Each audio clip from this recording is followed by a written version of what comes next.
আসসালামু আলাইকুম। কেমন আছেন আপনারা? আশা করি সবাই ভালো আছেন। আলহামদুলিল্লাহ আমিও ভালো আছি। আজকে আপনার ফ্রিজে কিভাবে সিম সংগ্রহ করা যায় আমি সেটাই দেখাবো। চলেন যাই।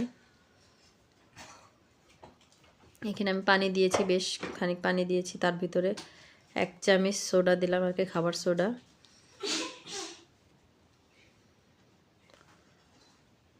এখন যে আমি সিমগুলো বেছে রেখেছি, ১.৫ কেজি সিম হবে, আমি বেছে রেখে দিয়েছিলাম ধুয়ে পরিষ্কার করে। সেটা এটার ভিতর দিয়ে দিব। ২-৩টা ফুটে উঠলে আমি এটাকে নামাই ফেলবো। বেশি ফুটাইতে যাবেন না, কারণ বেশি ফুটে গেলে সিদ্ধ হয়ে যাবে, জিনিসটা নষ্ট হয়ে যাবে। কারণ এটা নর্মাল হালকা সিদ্ধ হবে আপনার, শুধু ভাপ দিয়ে রাখা আর কি, যেন পরবর্তীতে রান্না করে খাওয়া যায়। আমি সোডা বেঁধে যাবে, সিমের কালারটা কিন্তু সুন্দর গ্রিন চলে আসছে। এটা আপনি রেখে অনেক দিন খেতে পারবেন। এগুলোকে এখন এই করে দিয়ে একটা ফুটন দিয়ে উঠুক। আমি তো প্রত্যেক বছরে কম বেশি এটি ফ্রিজে রেখে দিই, সাথে ফুলকপিও রেখে দিয়েছি। তো এরকম করে আর কিছুদিন গেলে জিনিসপত্রের অনেক দাম বেড়ে যাবে, কারণ এখন জিনিসপত্রের দাম কম। যেমন 10 টাকা কেজি সিম আনছে, আর কাদের পর আপনার 50 টাকা 40-50 টাকা কেজি হবে, কারণ জিনিস তো দাম কমে বাড়ে। যাই হোক, এটাই হয়ে গেছে, 2-3টা ফুটে উঠছে।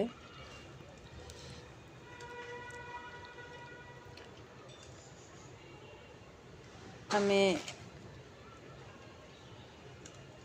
এটাকে উঠাই ফেলবো এখন। চুলা বন্ধ করে দিয়েছি আমি, দিয়ে এখানে একটা ছাঁকনিতে উঠাই নেব।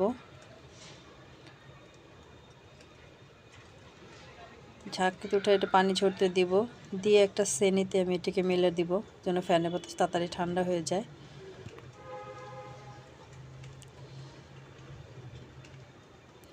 সিদ্ধ হয় নাই, আপনারা অনেকটা ভালো, আপনি যখন রান্না করবেন সুন্দর সিদ্ধ হয়ে যাবে, একটু সময় লাগবে না। আর কালারটা যেভাবে সবুজ গ্রিনই থাকবে। যাক, এখানে আমি একটা সেনে নিয়েছি, সেখানে মেলে দিলাম ফ্যানের নিচে। এটা একটু শুকিয়ে গেলে, ফ্যানের নিচে ঠান্ডা হয়ে গেলে পরে আমি একটু প্যাকেট করব। তো এখানে আমি 3 ভাগ করছি এটাকে, 3 দিন যেন আমি রান্না করতে পারি সবজি দিয়ে, মাছ দিয়ে। তো এখানে আমি পলি নিয়ে নিচ্ছি।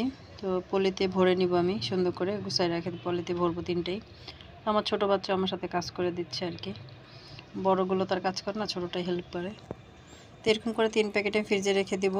আপনি অনেক দিন সংগ্রহ করে খেতে পারবেন। শীতের সবজি আপনি ইচ্ছে করলে 12 মাসই খেতে পারবেন।